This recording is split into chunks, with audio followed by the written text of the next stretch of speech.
Bom dia, boa tarde, boa noite. Meu nome é Raissa, não é Raíssa. Eu sou psicanalista, psicóloga e mestre em psicologia. Por aqui eu falo sozinho ou acompanhada sobre como a teoria está na vida. Sejam bem-vindos ao Sol Ladeira Abaixo.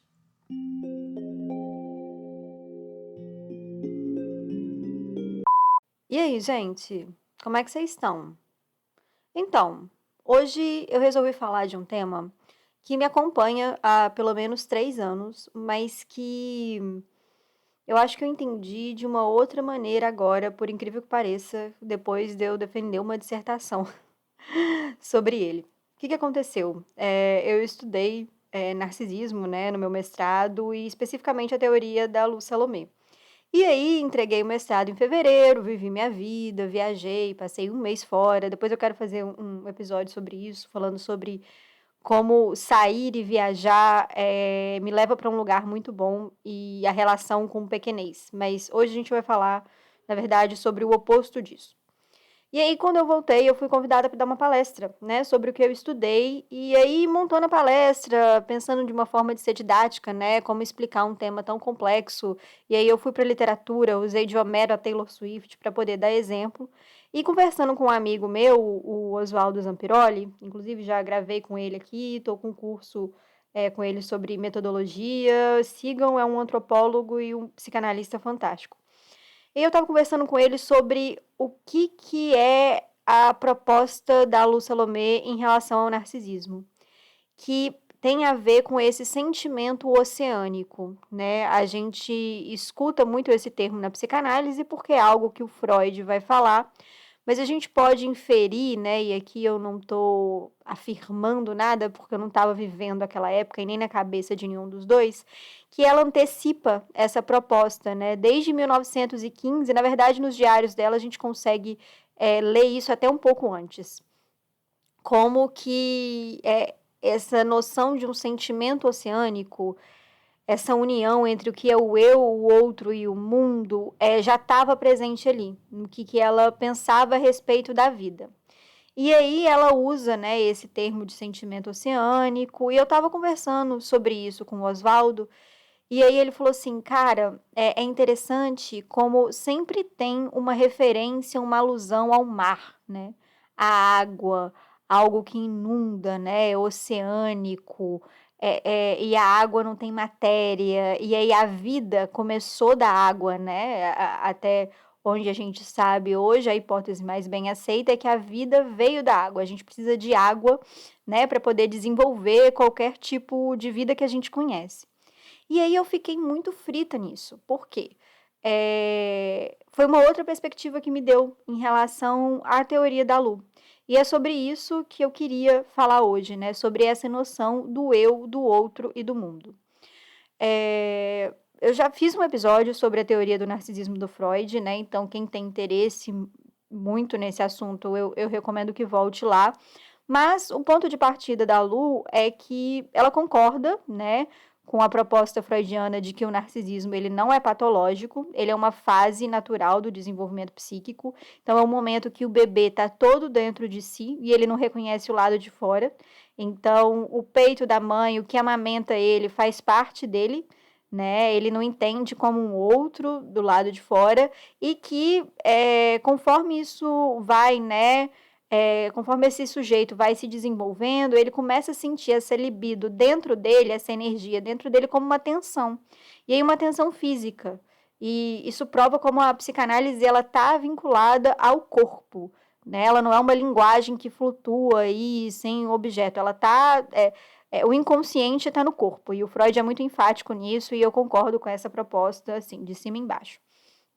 E aí começa a rolar esse tensionamento, você tem que jogar essa energia para fora, né? Isso não é um movimento fácil, o nascimento do eu é como se fosse a erupção de um dente, dói pra caramba. E o narcisismo está ligado ao início do desenvolvimento do eu, porque a gente é o primeiro momento em que a gente tem um investimento externo dentro da gente, de um outro. Então a gente começa a formar uma organização corporal mesmo, né? Como se começasse a entender um pouco sobre limite. E aí essa energia vai para fora, para os objetos externos, reconhece quem são os cuidadores, e aí a gente deriva isso para trabalho, relacionamento, família, planos, viagens, porque a gente tem um monte de objeto externo. E aí o narcisismo ele vai se consolidar tanto como uma fase do desenvolvimento, como um movimento da libido, em que essa libido está dentro do eu e essa libido está fora do eu. E aí fica nesse vai e vem, né? O melhor exemplo para a gente pensar isso é o luto. Porque é quando a gente tem muita libido investida do lado de fora, a gente perde esse objeto por algum motivo, e aí eu não estou falando que precisa ser uma pessoa, mas pode ser planos, uma ideia, um sonho, qualquer coisa que você está investida do lado de fora e que muda ou que não acontece como planejou, ou que você de fato perde esse objeto. E aí essa energia volta para dentro da gente. E isso é muito desconfortável, né? O que prova como o narcisismo dentro do eu, essa libido dentro do eu, tensiona o corpo. Inevitavelmente o tempo passa, a gente elabora aquilo e a gente investe para fora em outro objeto. Então, essa libido ela sempre vai estar se movimentando e isso vai ter relação com o narcisismo. Em linhas muito, muito, muito, muito gerais, é essa a proposta do Freud em 1914 e a partir de então. E aí a Lu olha para isso, ela concorda, mas ela fala que existe um verdadeiro narcisismo, que é essa união entre o eu, o outro e o mundo, esse sentimento oceânico. Então, o que ela fala? Tá, existe esse momento que a libido está todo no eu e o bebê, ele não reconhece o lado de fora, mas tem algo anterior a isso. A gente tem uma experiência de dissociação muito antes dessa libido estar contornada dentro do corpo e a gente começar a ter uma noção de eu, né? Mesmo que seja uma noção delirante em que o outro está junto e que nem existe esse outro, mas a gente tem uma sensação de uma completude. E aí, como é que ela explica isso? Ela vai falar que, metaforicamente, é como se fosse aquele momento da vida intrauterina que a gente tá ligado com quem gestou a gente, né? Então, a mãe e o bebê. E tem uma ligação física desse corpo com o corpo da mãe, né? A gente está dentro de uma casa, né, do útero e tem essa ligação concreta que é o cordão umbilical, né? E aí essa seria a primeira experiência física da gente estar conectado a algo maior do que a gente. É interessante essa proposta porque a Lu ela não era um tipo de feminista, né, que estava ali pautada na política da coisa, ela inclusive era bem criticada por causa disso, mas talvez seja uma inferência muito grande desse sagrado feminino, que hoje eu particularmente tenho um pouco de preguiça, mas que é interessante, assim, dessa relação do corpo feminino, porque ela, em 1913, 14, que ela escreve nos diários dela, ela já dá esse protagonismo, né? Enfim, esse é um comentário que eu acho muito interessante, mas voltando ali no assunto, ela tem essa conexão. Ela fala dessa conexão física que vai representar algo do psiquismo. Então, quando ela pega o mito do Narciso, né, e a gente pensa qual que é a ideia que a gente tem popular do mito do Narciso? É que foi um sujeito que ficou apaixonado pela própria imagem e não conseguiu enxergar nada além de si mesmo. E aí ele fica tão apaixonado pela própria imagem que ele acaba morrendo ali, né? Ele fica tempo demais olhando para o próprio reflexo. Isso não é uma verdade absoluta. Isso é uma interpretação de uma história. E aí a Lu, ela vai ter uma outra interpretação, porque ela vai falar que o Narciso, ele olha para o espelho e ele vê o espelho da natureza. Ou seja, ele não enxerga a si mesmo, mas ele fica perdido no reflexo de toda a natureza em volta. Então, não é como se ele enxergasse ele, né, o Narciso, mas sim tudo que estava em volta dele e dessa conexão entre o sujeito e a natureza. E ele fica perdido ali. É uma interpretação muito mais positiva em relação ao Narciso e é a forma como ela vai lidar com a teoria dela. E eu acho isso muito interessante, porque num primeiro momento é meio frito isso, né? Meio tilelê, assim, ai, vou abraçar árvores. Você está olhando no espelho da natureza. Mas quando a gente para poder pensar na relação com a natureza em si e com esse sentimento oceânico de estar inundado, né, com algo a mais, é muito interessante. Porque ela vai falar que essa experiência, né, de não se reconhecer, e ela traz isso para a própria história, ela fala que quando ela se viu no espelho como uma pessoa inteira, né, e se reconheceu como uma só, a sensação que ela teve foi de estar sem pátria, foi de estar desamparada. né? É como se essa conexão com a natureza te trouxesse um tipo de conforto. E é isso que ela vai escrever, né? Sobre essa é a proposta do verdadeiro narcisismo. E essa sensação com a natureza é algo que, para ela, né, gente, isso que eu tô falando não é uma verdade absoluta, é uma teoria, é algo que vai permanecer com a gente durante toda a vida. Porque é uma sensação que a gente teve em ligação ao corpo, né, nessa vida intrauterina e nessa sensação psíquica que se desenvolveu ali, da gente estar conectado com algo a mais, e para ela ali vai estar toda a potencialidade de criatividade do ser humano. Só que conforme, né, a gente vai crescendo e vai se desenvolvendo, a gente precisa abrir mão desse lugar.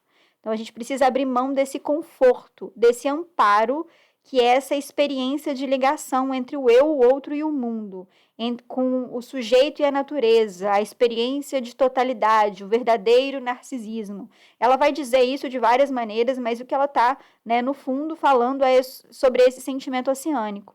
E a gente precisa abrir mão desse sentimento oceânico para desenvolver o nosso eu, para criar as nossas bordas e separar o que é o eu e o que é o outro. Só que a gente sente que perdeu algo, né? É como se ficasse um desejo de retornar a essa experiência. E isso é muito interessante, porque o que ela vai falar é que o artista, ele consegue perceber o que perdeu, né? Então ela fala que o poeta é o que mais se aproxima dessa experiência, e ela vai dar o exemplo do Rilke, né, que foi um cara que ela teve um relacionamento, que era um sujeito muito melancólico, mas que conseguiu dar um contorno à melancolia dele por conta da arte, né, e dar, escrever sobre isso, né, dar um outro tipo de símbolo ao sofrimento dele. Ele fala sobre essa experiência que ele perdeu, esse sentimento oceânico que ele perdeu, e ele tem consciência disso. E para ela, o artista, ele vai conseguir retornar de alguma maneira, né, minimamente a essa experiência, e conseguir escrever sobre isso. Isso também é muito curioso e muito interessante, porque a gente fala, né, é comum falar, o artista, ele é muito mais neurótico, ele é muito mais problemático, mas na interpretação dela, o artista só vai ter noção do que perdeu. Ele vai ter, inclusive, uma consciência maior, né, sobre esse estado. E é como se a gente, nós meros mortais, que não estamos aí acessando este núcleo da criatividade, apesar de que para ela a criatividade todo mundo vai acessar de uma forma ou de outra, mas que não está tão conectado a isso, é como se a gente ignorasse. É como se vivesse quase uma alienação. E o artista que verdadeiramente olharia para esse movimento do que perdeu. Porque uma coisa a gente não consegue, né, depois que a gente passa do ponto do sentimento oceânico, voltar plenamente a ele. Isso é impossível. Já passou, já teve uma experiência de um rompimento, de uma noção entre o dentro e o fora, né? Então, a pureza ali da coisa, do sentimento oceânico, do eu, do outro, do mundo e da dissociação, a gente não acessa mais. Mas, minimamente, a gente tem esse registro no nosso corpo. Então, o registro de uma perda, né, desse estado, ou minimamente esse conforto que esse estado trouxe, mas já com registro, né, de que a gente não vive ali. Então, que a gente precisa retornar ao nosso eu, à nossa vida, aos objetos do mundo externo. E para algumas pessoas isso é mais sofrido do que para outras. Que é uma coisa também muito curiosa, né? Porque isso vai levar a gente a pensar sobre como é que foi essa nossa experiência de conexão com o todo. E aí eu volto nessa questão materna, e eu não estou necessariamente falando de pensar na relação com a mãe, mas essa relação de cuidado, dessa vida psíquica muito inicial, que eu não gosto de chamar de primitiva, porque coloca num lugar menor, e para mim inclusive o contrário. É um lugar de muito mais potencialidade, que a gente vai perdendo conforme a gente vai, né, se desenvolvendo e indo para fora da gente mesmo, mas que existe algum tipo de potencial ali. E aí, né, como é que foi constituída essa nossa, que tipo de relação a gente obteve com essa experiência oceânica? Isso é muito curioso, porque algumas pessoas sentem isso como conforto e outras como angústia. E aí eu vou falar de mim, e como na minha conversa com o Oswaldo, eu fiquei muito frita pensando nessa relação com água e com mar. Eu tenho muitos sonhos com ondas e com mar, né, há muitos anos e é algo que eu trabalho em análise e já elaborei, né, várias coisas, mas que é um sonho que sempre volta. Que vem uma onda, né, para cima de mim e eu sempre consigo fugir dessa onda. Eu fecho a porta, eu saio da casa, eu pego um carro, né, a temática do sonho, ela se repete, mas nunca é o mesmo sonho. E aí, né, tem as minúcias da situação, que eu não vou ficar falando aqui, mas que eu tenho essa relação com água, né, e com mar, e que me traz uma angústia muito grande. E é curioso porque conversando com o Oswaldo, ele falando que ele tem uma sensação parecida, mas que não traz tanto essa angústia, né? E aí eu fiquei pensando como isso tem a ver com esse sentimento oceânico, e aí eu friso, né? A gente não estuda nada à toa nessa vida. E aí eu digo, desde os teóricos, por que eles estão elaborando uma teoria do narcisismo assim, assado, ou qualquer outro tipo de teoria, assim como a gente. Por que a gente vai escolher esses caminhos para a nossa vida? Por que eu fui fazer um mestrado, né, falando sobre narcisismo de uma autora russa, completamente esquecida no churrasco da psicanálise, mas que fala desse sentimento oceânico de uma maneira positiva, e eu tenho sonhos recorrentes com mar e com água, com essa inundação, e isso me traz muita angústia, né? E que eu preciso desse espaço corporal. É como se essa minha, a minha experiência, né, de organização psíquica, de limite entre o eu e o fora, ela me protegesse. E aí essa relação que a gente vai estabelecer de uma maneira muito subjetiva com essa inundação do outro e a gente, com essa experiência da natureza. E aí, quando ela fala natureza, a água e o mar, ela está falando de algo concreto, porque com a cultura e com, né, esse, entre muitas aspas, desenvolvimento da sociedade, porque eu não acho que é um desenvolvimento, é apenas uma forma que a gente se organizou, a gente se afasta, né, de uma relação que a gente tem com a própria natureza e com a sociedade, assim, com os outros, né, porque o ser humano, a gente precisa do outro para poder viver. E aí a gente vive uma cultura cada vez mais individualista, né? É o eu, claro que a partir do outro, porque a gente só é eu através do que o outro mostrou pra gente, né? O Freud fala muito isso no texto do narcisismo, inclusive. Então, se você tem interesse sobre esse tema, volta nesse episódio, né? Mas tem essa relação, assim, que a gente vai se tornando cada vez mais individual. O neoliberalismo contribui para isso e a gente se afasta dessa experiência da natureza. E o que isso pode trazer? Mas para além do concreto, né, o que simbolicamente a natureza representa? E aí, é claro que isso vai ser cultural também, né? Porque a linguagem é algo que é transmitido, mas eu convido a vocês a pensarem, né? O que essa ligação com a natureza representa simbolicamente? Porque essa primeira conexão física que a gente teve com algo além da gente, né? Isso é concreto, foi com quem nos gestou. E qual é esse tipo de relação? Porque uma outra coisa que eu aprendi com a psicanálise é que não é como se o bebê fosse passivo. É sempre relacional, gente. Ele aceita receber, né, algo que esse outro está dando, como ele escolhe negar. Então, não é culpa da mãe, a mãe geladeira. Isso é uma coisa até ultrapassada. É relacional, né? Então, qual foi a relação que a gente estabeleceu com essa conexão? Foi de um conforto, foi de um desamparo, foi de uma necessidade de limite para poder se proteger, ou foi qualquer outra, né? Porque aqui eu estou dando 2 exemplos, mas que podem ser milhões. E que aí a gente consegue pensar nessa sensação que a gente estabeleceu entre o eu, o outro e o mundo. E como é que a água tá para poder representar isso, né? Então, alguns exemplos que eu dei na palestra que eu fiz semana passada foi do Homero, quando ele fala, né, que Aquiles, quando ele perde Patroclo, que era o amor da vida dele, né, as pessoas vão falar que era um amigo, um companheiro, um primo, mas ele ficou irado, né, e ele acabou com o exército. Na minha interpretação, com certeza foi por causa que ele perdeu o amor, né? E ele é inundado por um sentimento de perda como as ondas do mar, né? Essas são as palavras do Homero. Então, de um poeta, e a gente está falando do século IX a.C. Annie Ernaux quando fala sobre a relação com a mãe, ela também fala de um sentimento oceânico e como se ela estivesse lidando com ondas, né? E que ela não consegue entender o espaço nela nisso. Então, é uma relação muito ambivalente. Taylor Swift fala sobre, na música Epiphany, como ela precisa, em alguns momentos, dormir, né, para poder sentir um alívio. E aí a Lu Salomé vai falar também sobre como no sonho a gente, de alguma forma, é um exercício criativo, né, é um movimento criativo do psiquismo, às vezes com uma criatividade um pouco sádica, mas não deixa de ser criativa, que a gente retorna um pouco para essa experiência além do nosso eu.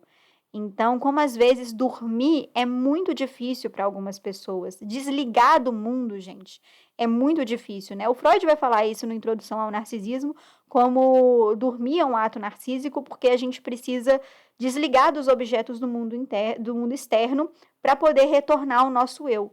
E para algumas pessoas isso é mais difícil do que para outras. Mas para a Lu, ainda é para retornar por uma experiência anterior ao eu.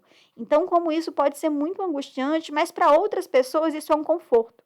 E aparentemente, para a própria Lu, quando ela fala, né, que quando ela viu o limite corporal dela, ela se sentiu sem pátria, isso é um conforto. E aí, ela vai falar de um desejo que algumas pessoas têm de retornar a essa experiência de dissociação. E como quando isso fica desequilibrado, e aí a gente pode pensar, né, o que significa esse equilíbrio, que não é uma coisa muito bem delimitada, isso pode até se tornar um adoecimento, né? A pessoa quer retornar muito para um estado e é esse movimento da melancolia, que ela sabe que perdeu e ela não consegue investir no mundo. Ao mesmo tempo que a gente negligenciar esse estado de uma dissociação, né, desse sentimento oceânico, também pode levar para um outro tipo de adoecimento, porque é como se a gente não olhasse para isso e para uma experiência que a gente já viveu e que está relacionada à nossa criatividade, nossos impulsos criativos, que para ela, o artista, ele volta a esse espaço, a essa sensação, né, e ele cria para poder dar contorno para essa sensação. E é interessante, né, que foi um outro motivo que me fez gravar esse episódio, que foi que eu escutei 2 episódios do podcast da Lela Brandão, que chama Gostosas Também Choram.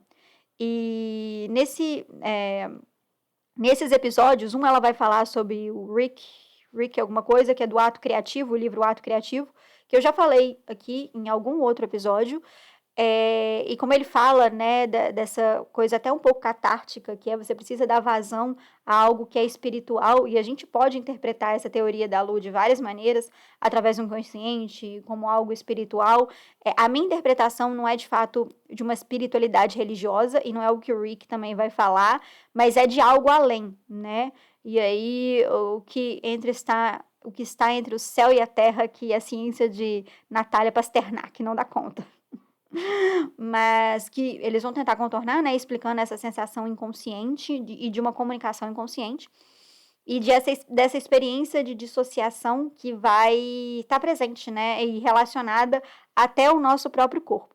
E aí a Lela fala sobre isso, quando ela diz, né, da proposta do Rick sobre criatividade e como ela conseguiu elaborar, né, o lugar da criatividade para ela, que é uma demanda que ela tem em análise há algum tempo.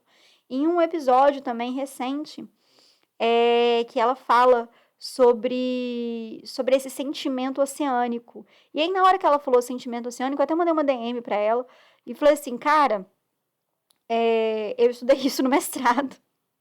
E de uma autora que vai falar, né, e vai elaborar um pouco sobre essa relação com a natureza, sobre esse sentimento oceânico, e como na cultura pop, eu não falo isso na minha dissertação, porque dentro da filosofia da psicanálise, então é um campo teórico muito restrito, mas eu me permito falar sobre isso em outros espaços, inclusive aqui. Como a gente vê na cultura pop, Annie Ernaux, Homero não é cultura pop, né? Alguém da Letras morreu agora com essa minha fala. Mas Taylor Swift, o álbum da Beyoncé, a Lorde com aquela música Ocean Eyes, é da Billie Eilish. Mas sobre o oceano também, que ela fala, que tem um clipe no mar, que é muito bonito, inclusive. E a gente vê, né, sobre essa sensação que a gente carrega na gente, que cada um vai dar um contorno para isso. E aí, quando a Lela estava falando, né, sobre esse tema, eu falei assim, cara, eu vou tentar trazer um pouco sobre essa pesquisa, né, que eu fiz, sobre essa proposta teórica da Lu, que é completamente esquecida, né, a gente está retornando isso agora, e o texto dela é de 1921, mas ela fala sobre isso pelo menos desde 1915, na Carta a Freud, no texto Anal e Sexual, no texto Psicossexualidade, e a proposta formal dela vai vir em 1921. E como isso é esquecido, e negligenciado, mas que talvez possa fazer a gente pensar como a gente lida, né, com essa sensação oceânica. O que isso representa para a gente e porque algumas coisas são mais difíceis do que outras, né? Quando eu penso na minha relação com o mar, e é muito curioso isso, eu adoro praia, adoro, me faz muito bem, mas eu tenho muito medo do mar. Então eu sou aquele tipo de pessoa que fica ali no raso e que as pessoas estão nadando lá no fundo e eu falo assim, ai meu Deus, loucas, o mar pode me engolir, pode acontecer alguma coisa ali que, né, eu posso desaparecer. E, gente, olha como isso é simbólico da relação que a gente teve, né, ali no início da vida psíquica. E a nossa primeira sensação enquanto corpo, a gente estava na água. O Freud vai falar sobre isso em 1931, no Mal-Estar na Civilização. Né? O líquido amniótico, o sentimento oceânico, é algo que o nosso corpo toca, que é a água, que não tem matéria, assim, muito, né, concreta, igual a gente, que foi o lugar onde começou a vida. Nosso corpo é formado 70%, eu acho, né, de água, que tem um símbolo muito grande, pelo menos na nossa cultura, a gente vê como é forte, né? E como foi essa experiência pra gente? Foi uma experiência de angústia e a criação de um eu protegeu? Ou o eu, esse nascimento do eu, porque você sentia essa conexão com a natureza, essa conexão, né, com o sentimento oceânico como um amparo. E quando você retorna isso, de alguma forma, isso te traz conforto. Então, são as diferentes relações que a gente estabelece, né, corporalmente, psiquicamente com a situação, que vão ditar, às vezes, a maneira como a gente vive e a gente nem se dá conta disso. E claro que isso não é algo determinista, né? Para a psicanálise, algumas coisas a gente não consegue mudar, na verdade, muitas delas a gente não consegue mudar, mas a gente consegue elaborar, né? Num pequeno espaço que a gente tem para poder atuar, a gente consegue elaborar e tentar ver o que significou essa experiência para que ou ela seja menos sofrida, ou que ela seja menos patológica, ou que a gente consiga dar um outro contorno, né? E a arte é uma maneira de retornar a isso de algum jeito, e a Annie Ernaux fala muito, né, sobre o sentimento oceânico e sobre como ela precisa escrever. Não é que ela quer escrever, ela precisa, é uma necessidade quase física de colocar em palavras e ela só consegue entender o que aconteceu depois que ela coloca em palavras. Então, como se fosse uma maneira da gente retornar a esse estado e, através da linguagem, que é algo que organiza, a gente delimitasse o que aconteceu. E aí, uma coisa incrível da literatura, eu não sei se vocês sentem isso, mas que é como, que vários momentos, né, eu tô lendo um livro e eu falo assim, nossa, essa pessoa descreveu exatamente o que eu sinto e eu não fazia ideia que era isso que eu sentia. Para mim tava só uma sensação e essa pessoa que eu não faço, né, eu não conheço, ela tá num outro tempo histórico, num outro tempo cultural, ela conseguiu colocar em palavras o que eu sinto.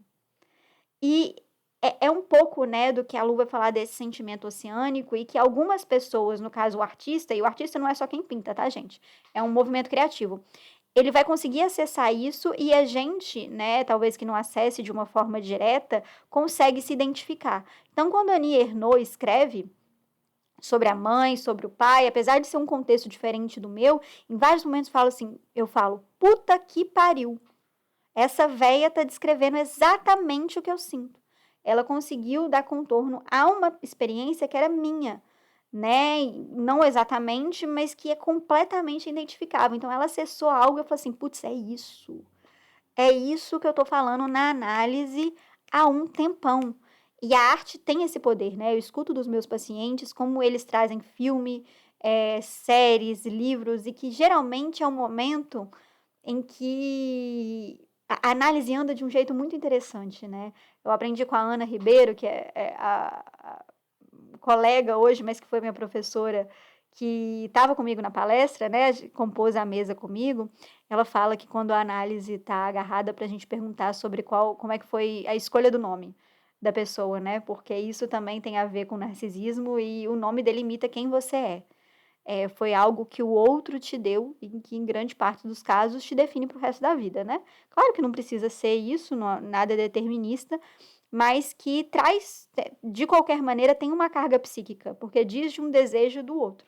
E aí você que vai ter que lidar com isso. E como também, através da arte, então, de filmes, séries e livros, a gente consegue andar muito em análise e como o paciente acessa várias sensações que, às vezes, na linguagem, né, falando sobre o dia a dia ou sobre acontecimentos traumáticos, ele trava, né? Ele tá ali, o conteúdo tá muito reprimido. E quando você pega, não, mas por que você gostou? Por que você se emocionou com esse livro?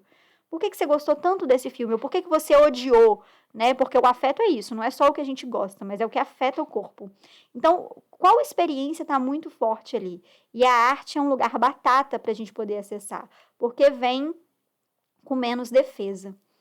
Então, de uma forma geral, é isso que eu fiquei pensando nessa relação com água, nesse sentimento oceânico, e como a experiência de cada um vai ser diferente, né? Então, para mim, ter esse eu me trouxe conforto. Ter um limite entre eu e o outro é necessário, né? Quando a gente pensa no desenvolvimento psíquico, mas que para mim serviu para poder me proteger, né, desse sentimento oceânico que inunda e que para mim aparece através desses sonhos, né, com onda, e que eu sempre fecho a porta.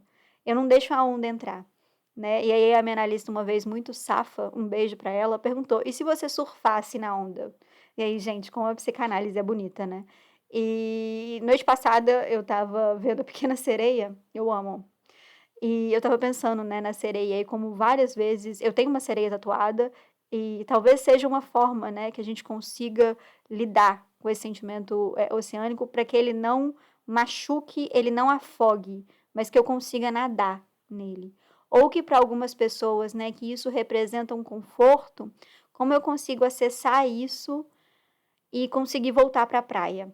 Então, não me perder no mar, não me afogar no mar, voltar para esse conforto, né? Porque para algumas pessoas isso significa conforto, mas para eu não me perder nessa experiência também, trazer um pouco dessa água e produzir algo com isso, né? Com essa água salgada do mar, com as conchas da praia. E aí eu estou falando de uma maneira poética e metafórica, mas eu acho que vocês estão me entendendo.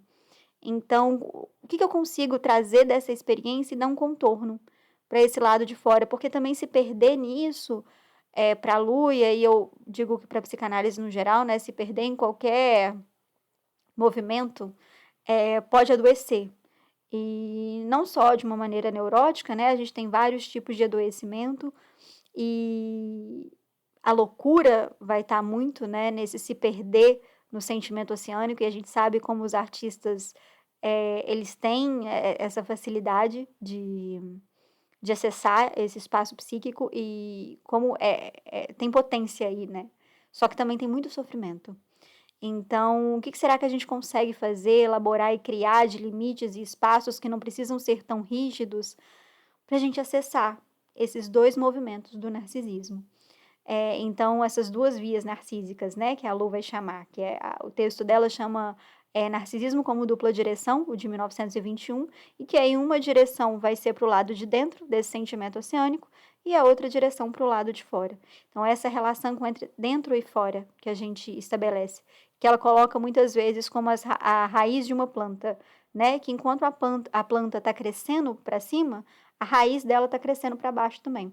E essa é uma forma muito bonita de pensar, né? Mas que a gente tem que acessar esses dois lados, porque cair só para um deles é um tipo de adoecimento e de muita angústia, né?